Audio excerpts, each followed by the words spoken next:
네, 다시 돌아왔습니다.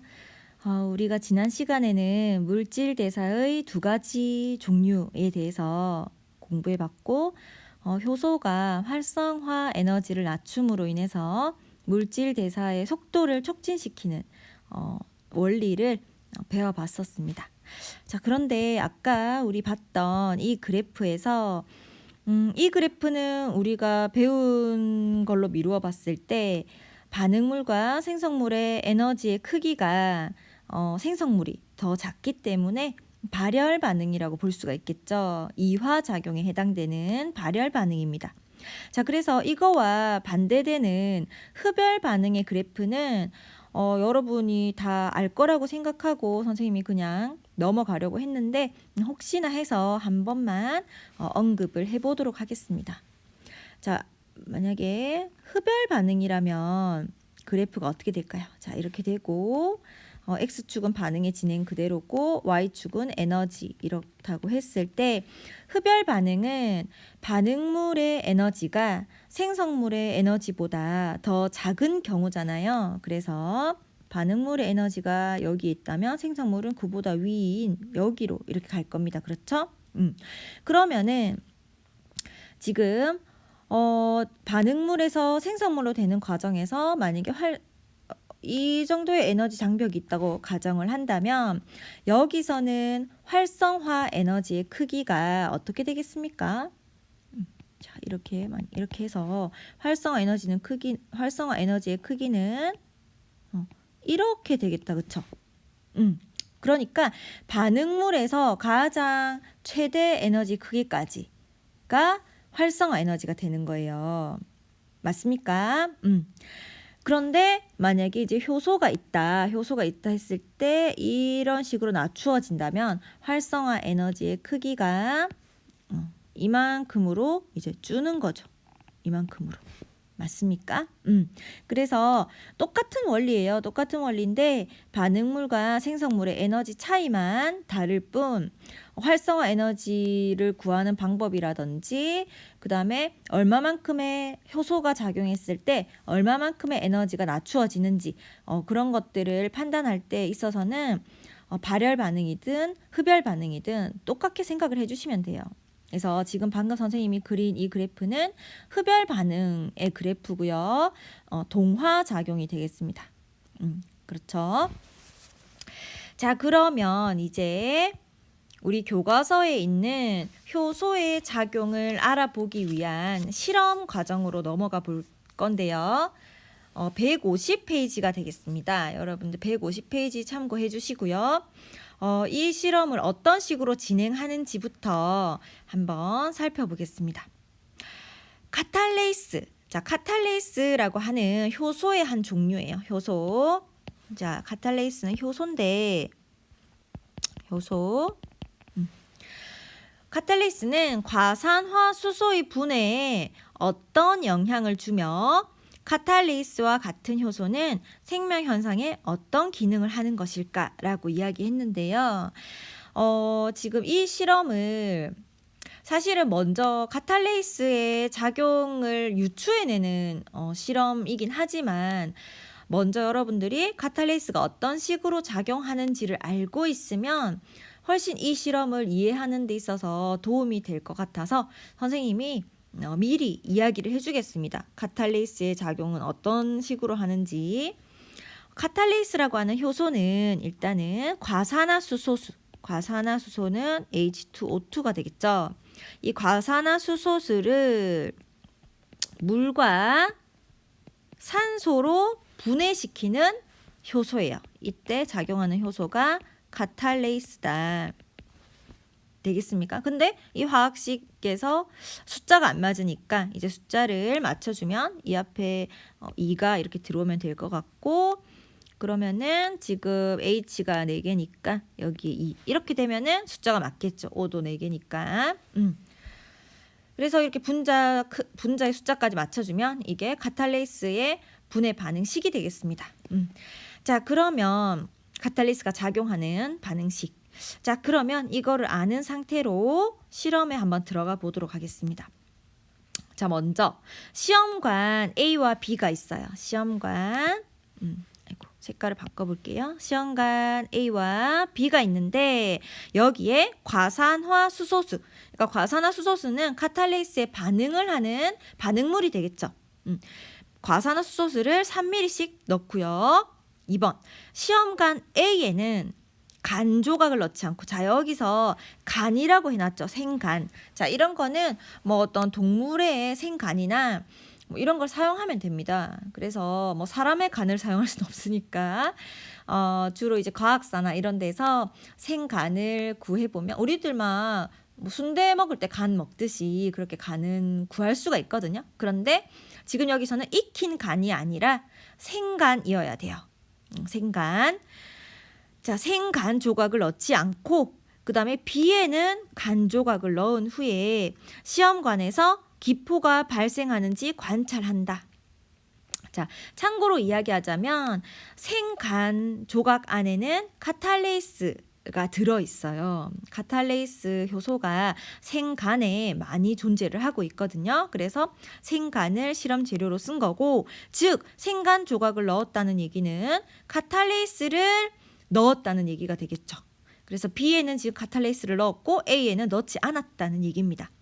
그러면 우리가 유추할 수 있겠죠. 어디서 기포가 발생할지. 자, 여기서 말하는 기포라는 건 기체겠죠. 그럼 어떤 기체일까요? 아까 과산화수소수가 분해가 되면 산소가 발생한다고 이야기했죠. 그래서 이 기포라는 건 산소가 되겠습니다. 맞습니까? 그래서 기포가, 그러면은 시험관에서 기포가 발생하는 곳은 아마 B일 것 같아요. 그쵸? 그리고 향에 불을 붙였다 끈 후에 이제 꺼져가는 불씨를 시험관 A, B에 각각 넣고 불씨의 변화를 관찰한다. 자, 불씨의 변화를 관찰하는 이유는 산소의 존재 유무를 알기 위해서가 되겠죠. 산소 존재 유무를. 자, 그래서 그러면 결과를 나중에 제시를 하겠지만 우리가 예측해 보건대 카탈레이스를 넣은 시험관 B에서만 과산화수소수가 분해가 될 거고, 그래서 산소가 발생할 거니까 꺼져가는 불씨를 다시 살릴 수 있는 건 시험관 B일 것입니다. 맞죠? 그리고 4번은 시험관 A, B에 과산화수소수를 2ml씩 더 넣고 기포가 발생하는지 관찰한다. 자, 이거는 무엇을 알기 위한 과정이냐면, 아까 시험관 A, B에 보면은 먼저 과산화수소수 3ml를 넣었잖아요. 이 과산화수소수는 선생님이 아까 이야기했듯이 반응물이 되겠습니다. 반응물. 그러면 이때 간 조각에는 카탈레이스가 있다고 얘기했죠. 그러면 카탈레이스를 집어넣었을 때 이 반응물이 일단은 다 생성물로 바뀌겠죠. 여기서 말하는 생성물이라는 거는 물이나 산소가 되겠습니다. 맞죠? 어쨌건 과산화수소수가 다 분해되어서 또 다른 과산화수소수가 아닌 다른 물질인 생성물, 물과 산소가 이미 다 만들어진 상태예요. 그렇기 때문에 더 이상 과산화수소수, 그러니까 카탈레이스와 반응을 할 과산화수소수가 다 소모된 상태입니다. 그렇죠? 그런 상태에서 지금 다시 과산화수소수라고 하는 반응물을 다시 집어넣어 준다는 얘기예요. 그러면 지금 이때 생간을 더 집어넣지는 않았거든요. 생간을 집어넣지는 않았고 과산화수소수, 즉 반응물만 조금 더 첨가를 해준 거예요. 그러고 나서 또 기포가 발생하는지 관찰한다 라는 거는 무엇을 알기 위한 것일까? 여러분 추측해 봤나요? 기포가 발생한다는 건 결국 산소라고 얘기를 했고요. 산소가 발생한다는 것은 과산화수소수가 분해되는 반응이 또 일어났다는 얘기겠죠. 만약에 기포가 발생했다면. 그러면 생간을 넣어주지도 않았는데, 다시 말해서 효소를 재첨가해주지도 않았는데 반응물만 넣어주니까 만약에 기포가 발생한다면, 만약에 그렇게 결과가 나온다면 효소는 반응이 일어난다 하더라도 소모되지 않는다는 얘기죠. 즉 반응이 일어날 때 효소가 작용을 했지만 반응이 일어난 후에 생성물로 바뀌고 난 다음에는 다시 그 효소는 그대로 존재하고 있다는 얘기예요. 이해되시겠습니까? 자, 그러면 우리가 예측한 결과대로 결과가 나왔는지 볼게요. 지금 선생님이 PPT는 이 결과만 제시를 했기 때문에 앞에 실험이 잘 생각이 안 날 수 있거든요. 그래서 여러분들은 150페이지 교과서 150페이지를 계속 참고하면서 과정 2나 과정 3, 지금 여기서는 과정 2의 결과, 과정 3의 결과, 과정 4의 결과 뭐 이런 식으로 지금 나와 있기 때문에 여러분들은 책을 봐가면서 과정 2가 어떤 과정이었는지, 과정 3이 어떤 실험이었는지, 과정 4가 어떤 실험이었는지를 확인하면서 결과랑 비교해 보시는 게 좋습니다. 자, 먼저 과정 2는 어떤 과정이었냐면 시험관 A에는 간 조각을 넣고 시험관 B에는 시험관 A에는 간 조각을 넣지 않고 시험관 B에는 간 조각을 넣은 과정이에요. 그 결과 시험관 A에는 변화가 없고 시험관 B는 기포가 발생한다. 자, 이 말은 과산화수소수가 분해되면 산소를 발생시킨다는 얘기죠. 맞습니까? 지금 B에만 간 조각을 넣었기 때문에 다시 말하면 B만 카탈레이스를 처리하게 된 상황과 같습니다. 지금 B에만 카탈레이스를 넣은 거예요. 맞죠?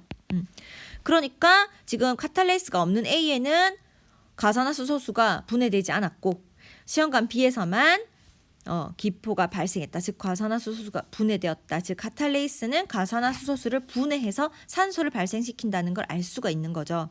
되겠습니까? 그 다음에 과정 3의 결과인데요. 과정 3은 꺼져가는 향에 이제 다시 꺼져가는 향을 시험관 A, B에 넣고 불씨가 다시 살아나는지를 보는 거예요.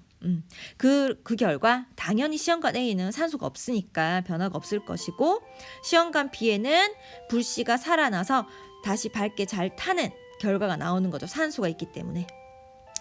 자, 그리고 과정 4의 결과라고 했는데요. 과정 4는 이제 과산화수소수를 앞에서 다 소모를 한 상태에서 다시 과산화수소수만 2ml씩 더 첨가한 게 과정 4입니다.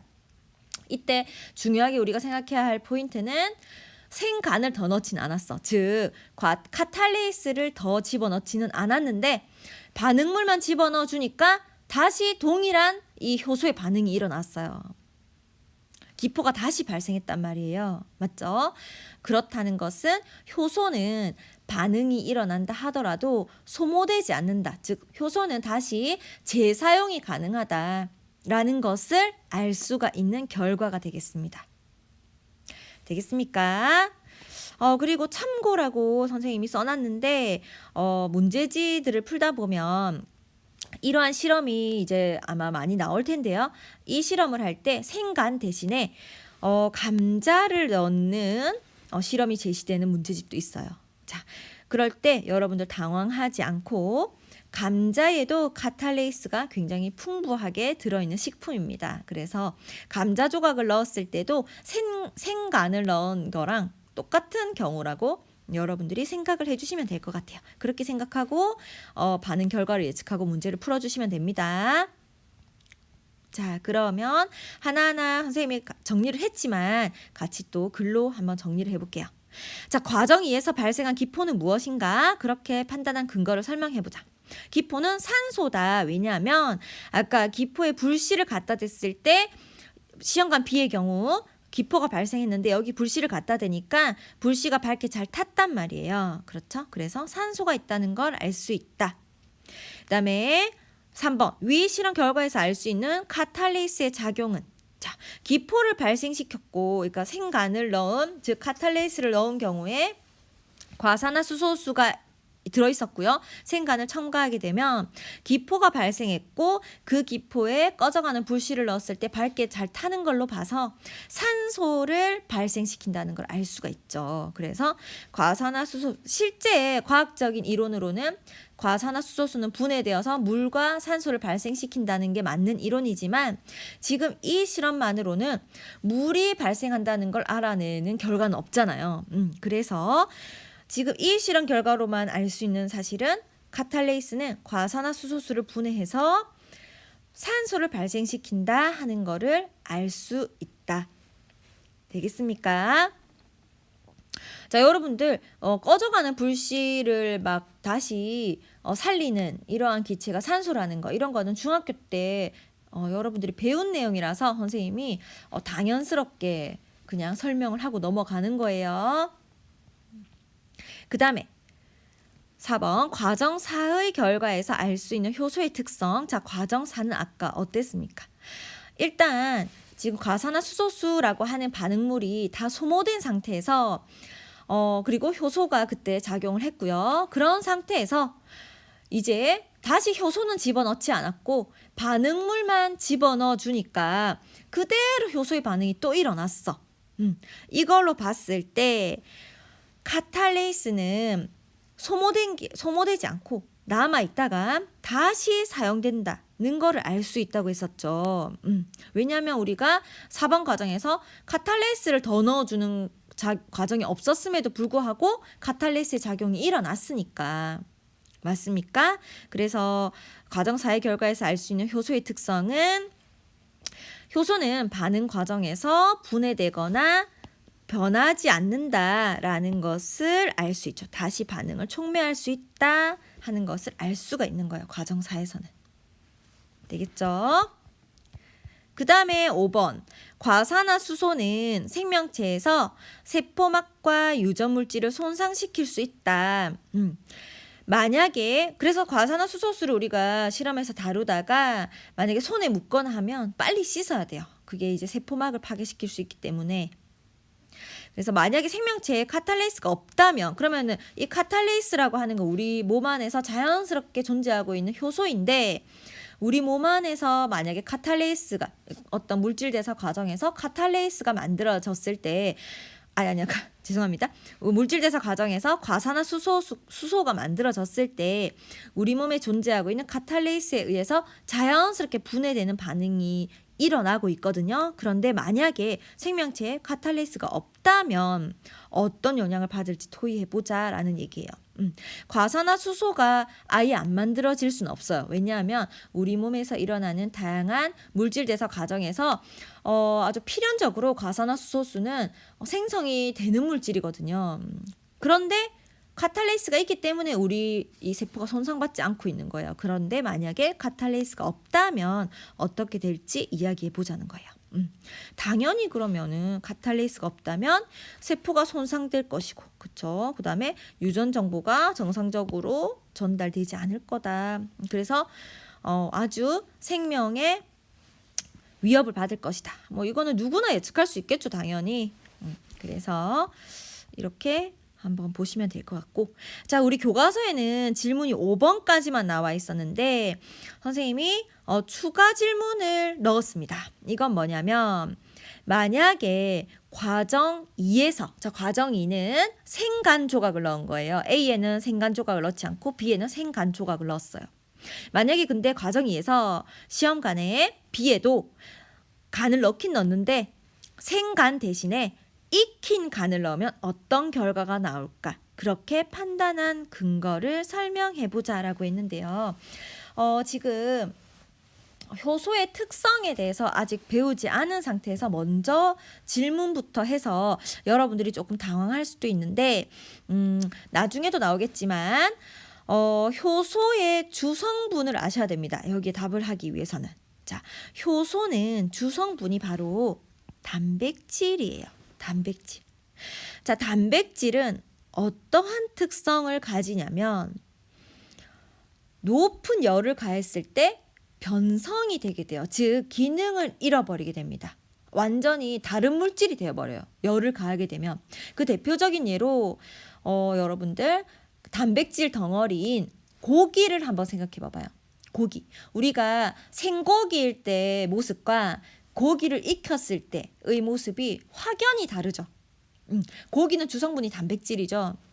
그러면 고기는 고기를 익히기 전과 익힌 후, 즉 열을 가한 후에 완전히 모양이 바뀌게 되고 그리고 기능을 잃게 된다는 예를 봤을 때 그 예에서 미루어 볼 때 단백질은 높은 열을 가했을 때 기능을 잃게 된다는 것을 유추할 수 있을 거예요. 그래서 실제 과학적인 사실도 뭐냐면 단백질은 열에 굉장히 약해요. 그래서 단백질은 열을 받으면 그 기능을 잃게 되는데, 그러면 만약에 생간을 넣었다. 자, 간에는 카탈레이스라고 하는 효소가 들어있는데요. 생간 속에 들어있어. 그런데 만약에 이 간을 익힌다, 즉 열을 가한다는 거죠. 그러면은 간 안에 들어있는 효소, 즉 주성분이 단백질인 효소인 카탈레이스도 당연히 기능을 잃게 될 겁니다. 맞습니까? 그래서 단백질이기 때문에, 카탈레이스가 주성분이 단백질이기 때문에 만약에 익히게 되면 촉매 기능을 잃어서 산소기포가 잘 발생하지 않는 결과가 나올 것이라는 것이죠. 그래서 추가 질문 6번까지 한번 살펴봤고요. 그래서 결론은 이겁니다. 생명 현상에서 효소가 어떤 기능을 하는지 한 문장으로 써보자. 자, 효소는 물질 대사를 촉진하여서 생명을 유지하는 데 필수적인 역할을 한다. 우리 몸에서 만약에 효소가 없다면 제대로 된 물질 대사가 일어나지 못해요. 그래서 결국 당연히 살아갈 수가 없게 됩니다. 그래서 효소가 우리 몸에서 얼마나 중요한지 알겠죠. 자, 그런데 아까도 선생님이 언급했지만 효소는 주성분이 단백질이기 때문에 열에 굉장히 약하거든요. 그래서 사람이 너무 고열이 나면은 위험해진다는 게 바로 효소 때문이에요. 우리가 특히 어린 아이들 보면은 몸이 아파도 제일 이제 위험한 게 열이 너무 많이 날 때거든요. 열이 나면은 효소의 작용에 영향을 미쳐버리기 때문에 굉장히 생명의 위협을 받게 됩니다. 그래서 우리 몸에서 나는 열은 어떤 면역 체계에 있어서 도움을 주기도 하지만, 너무 고열이 났을 때는 효소가 파괴될 수도 있기 때문에, 효소가 기능을 잃을 수도 있기 때문에 정상 체온을 유지해야 한다는 것을 꼭 명심해 주시길 바라겠습니다. 자, 그러면 지금 이 방금 봤던 이 실험의 영상을 한번 보시고 넘어가겠습니다.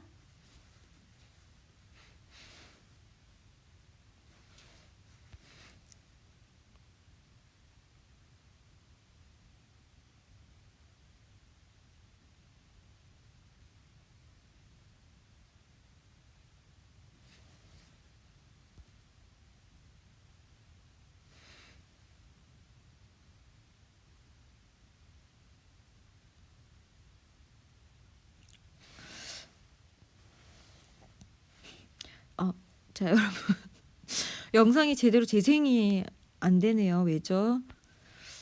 이상하네요. 한번 다시 시도해보고 안 되면은 그냥 영상은 같이 보겠습니다.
다시 타오르고 있죠.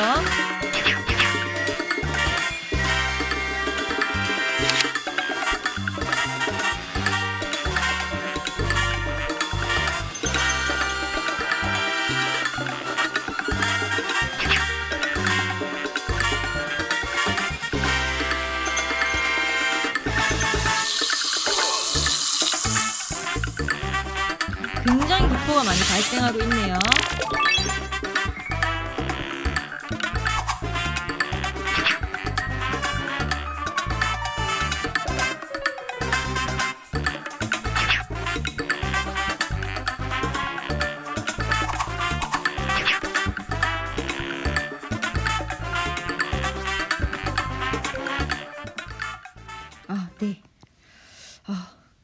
네, 잘 봤습니다. 다행히 영상이 재생이 되어서 포기할 뻔한 직전에 영상 재생이 됐습니다. 처음에 좀 당황스러웠는데요. 그래도 직접 우리가 이렇게 실사를 보고 가니까, 실사는 아니고 영상을 보니까 훨씬 이해가 쉽죠. 그리고 마지막에 과산화수소수를 2ml를 더 첨가하고 2ml 첨가한 후에 기포 발생 과정을 봤을 때 엄청난 기포가 발생하는 것을 볼 수가 있었죠. 그래서 직접 우리가 눈으로 확인을 하니까 조금 더 쉽게 이해가 되는 실험이었던 것 같습니다. 자, 그러면은 이론적인 설명을 좀 정리를 다시 하자면, 자, 효소는 작용의 특성이 뭐냐면 구조에 맞는 반응물과만 결합을 한다. 근데 그 결합이 계속 결합되어 있는 건 아니고 일시적으로 결합을 해요. 왜냐하면 계속 결합이 만약에 되어 있다면 이 효소가 재사용될 수가 없는 거죠. 왜냐하면 결합된 상태로 더 이상 이 효소는 다 소모된 효소가 되어버리니까. 맞죠? 하지만 일시적으로 결합해서 활성화 에너지를 낮춘 다음에 반응이 끝나면은 다시 분리가 되는 거예요. 만들어진 생성물과. 자, 밑에 그림을 보시면 조금 더 이해가 쉬운데, 효소 작용. 자, 맨 밑에는 이 아이가 효소고요. 노란 색깔이 반응물입니다. 반응물. 그런데 지금 보라색을 한번 보세요. 여기 있는 보라색. 이거 보라색.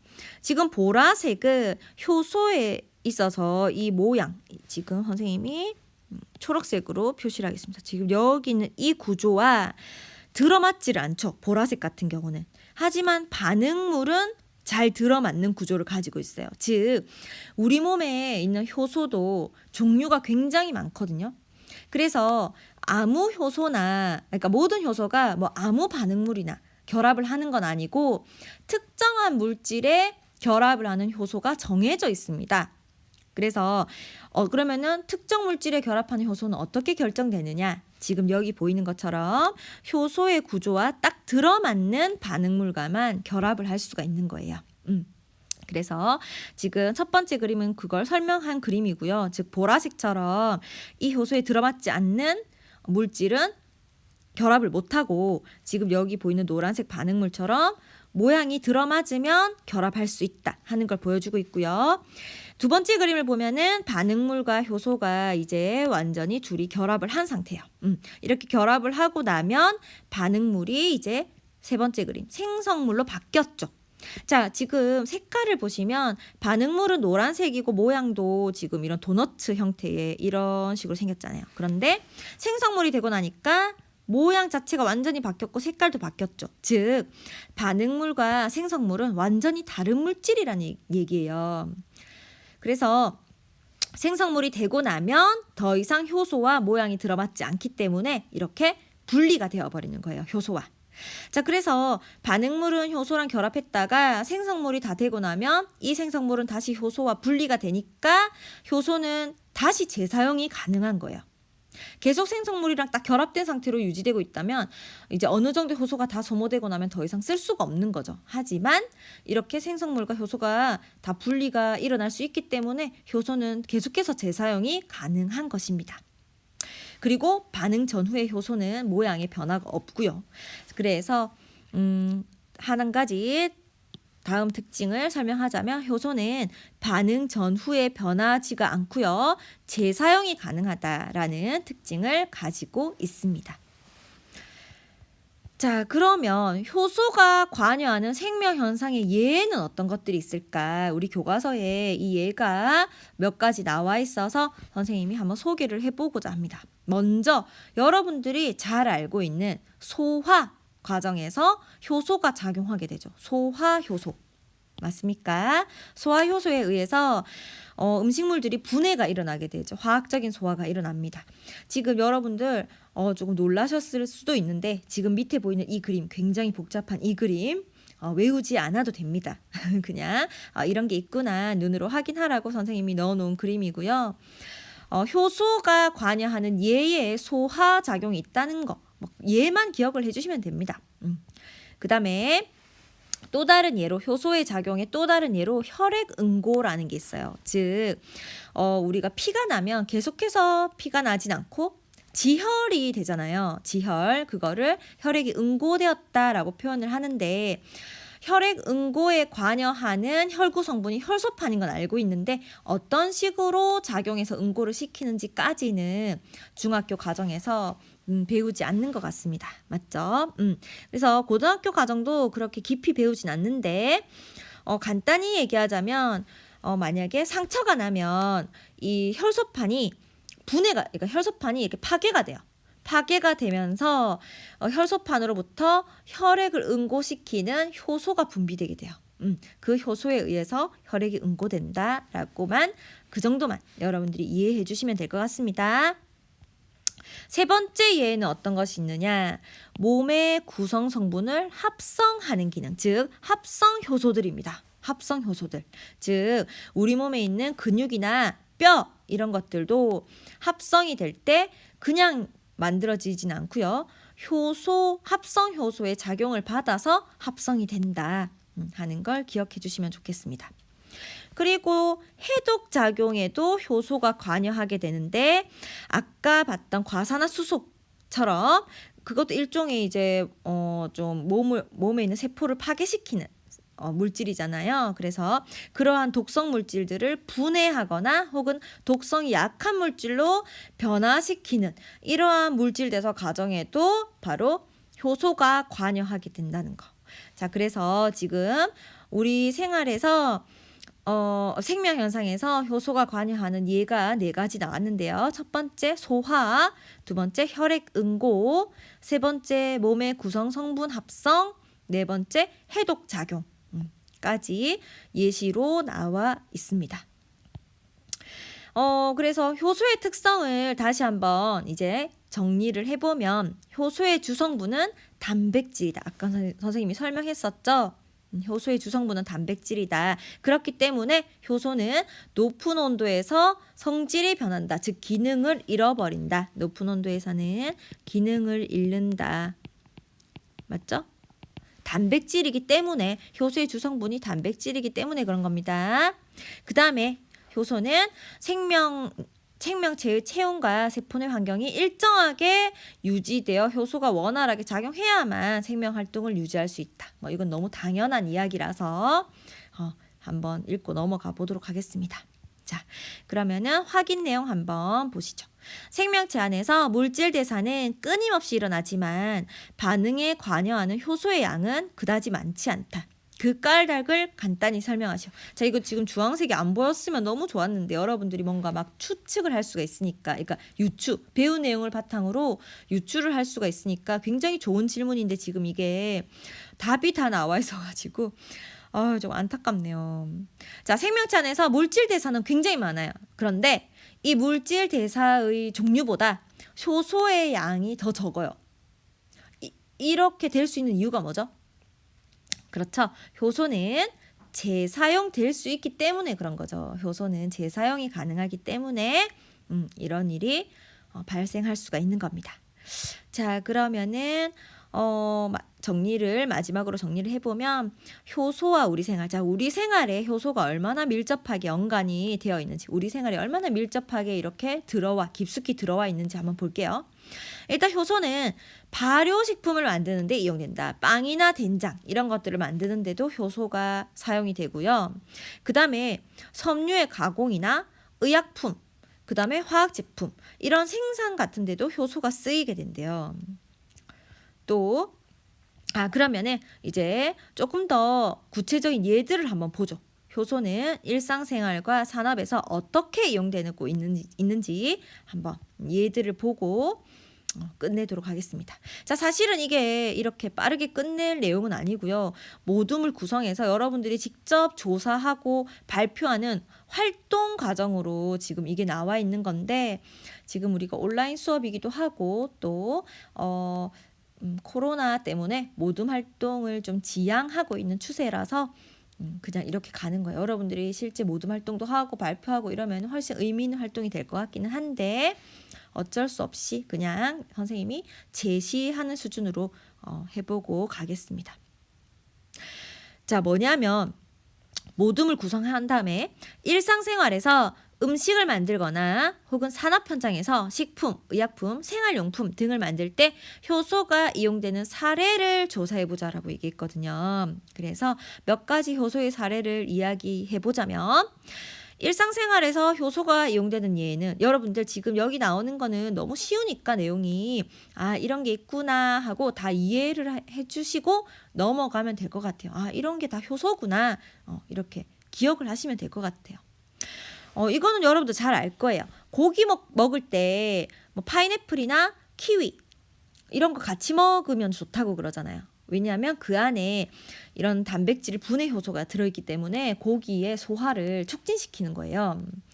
혹은 이제 그런 과일들과 같이 먹거나 아니면 우리가 고기를 절일 때 과일 이런 즙을 갈아가지고 넣잖아요. 그러한 것도 다 고기를 연하게 효소 작용으로 고기를 연하게 하기 위한 하나의 수법이 되는 거죠. 그리고 식혜를 만들 때 엿기름의 아밀레이스를 이용해서 밥 속에 녹말을 분해한다. 자, 식혜 만들 때 여러분들은 식혜를 안 만들어 봤겠지만 물론 선생님도 안 만들어 봤지만 엿기름을 넣어주거든요. 자, 엿기름에는 아밀레이스라고 하는 효소가 있는데 이 아밀레이스라고 하는 효소는 녹말을 분해하는 효소예요. 자, 그래서 우리가 식혜 만들 때 밥을 이렇게 삭히잖아요.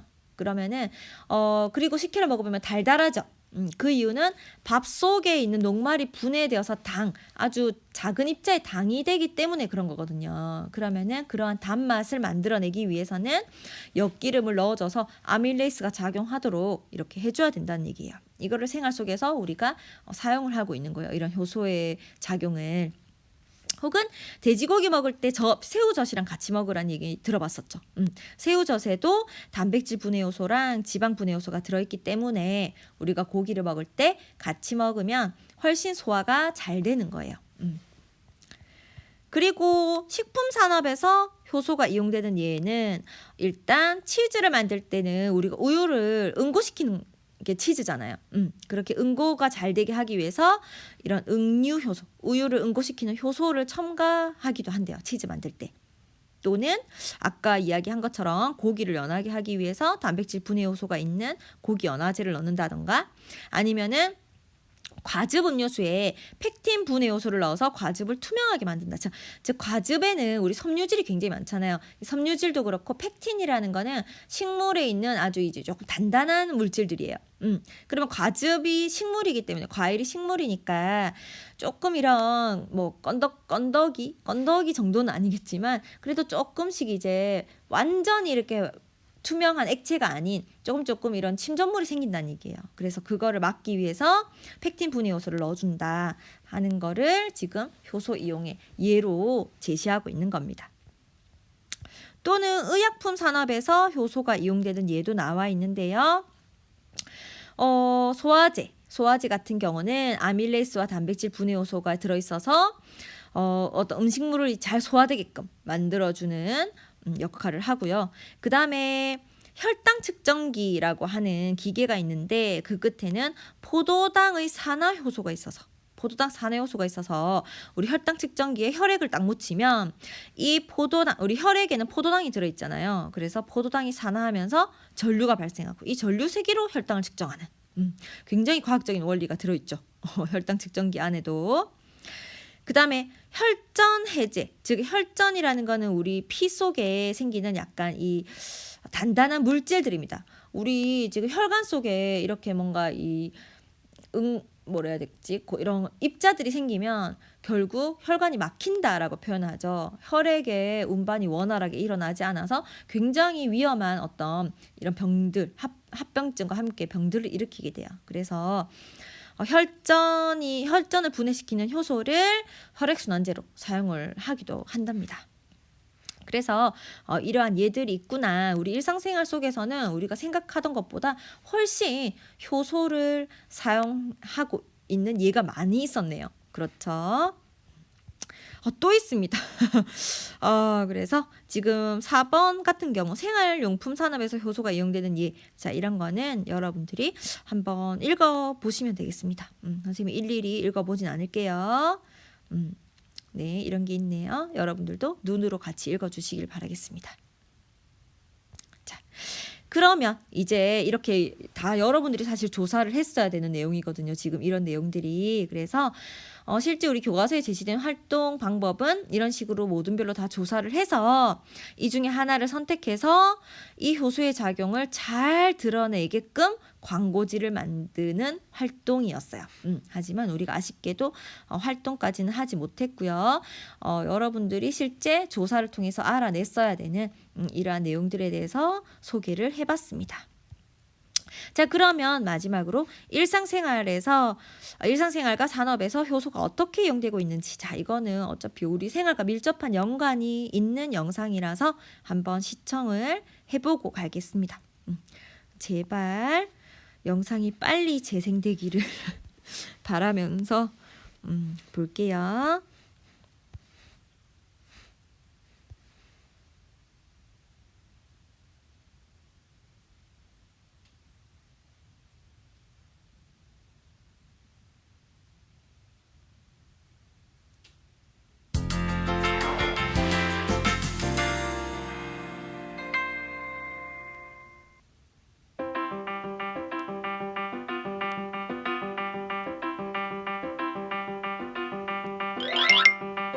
일상생활에서 효소를 이용하는 사례. 불고기 양념에 배즙이나 키위즙을 넣으면 과일의 단백질 분해 효소에 의해 고기가 연해진다. 식혜를 만들 때 엿기름에 아밀레이스를 이용하여 밥 속의 녹말을 분해한다. 돼지고기와 새우젓을 함께 먹으면 새우젓의 단백질 분해 요소와 지방 분해 요소가 돼지고기의 분해를 촉진한다. 식품산업에서 효소를 이용하는 사례. 치즈. 산업적으로 치즈를 만들 때에는 응유 효소를 첨가하여 우유를 응고시킨다. 고기 연화제. 단백질 분해 효소가 들어있어 고기를 연하게 만든다. 과즙 음료수. 펙틴 분해 요소를 넣어 과즙을 불투명하고 혼탁하게 만드는 펙틴을 분해한다. 의약품 산업에서 효소를 이용하는 사례. 소화제. 아밀레이스와 단백질 소화 요소가 음식물 속의 녹말과 단백질을 분해하여 소화를 돕는다. 요검사지. 포도당 산화 요소가 오줌 속에 포도당을 산화시켜 과산화수소가 발생하면 검사지의 페록시데이스와 반응하여 청색으로 변한다. 혈당 검사지. 혈당 측정기의 끝에 묻어있는 포도당 산화 요소가 혈액 속 포도당을 산화시켜 발생한 전류의 세기로 혈당을 측정한다. 생활용품 산업에서 효소를 이용하는 사례. 효소 세제.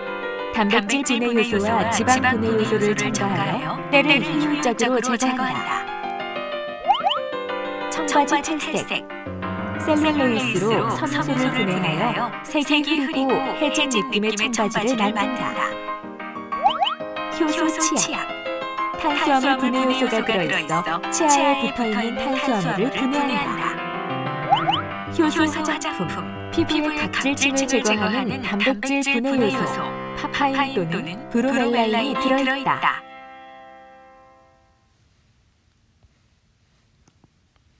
네, 여러분 잘 봤나요?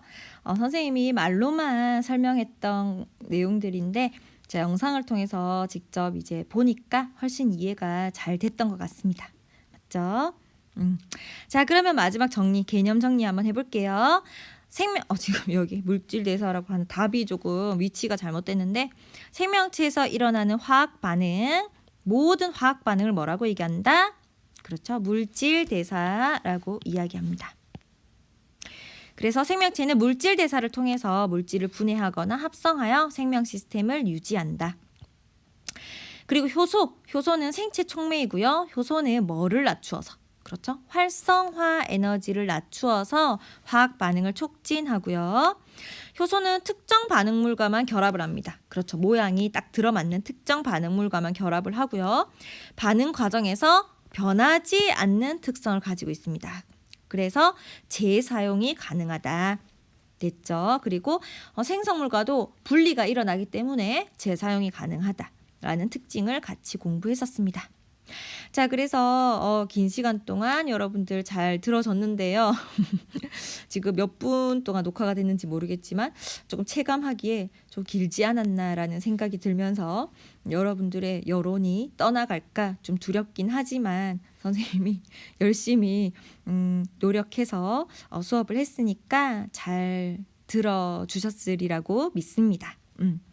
여러분 긴 시간 동안 수고 많이 했습니다. 다음 주에 만나요.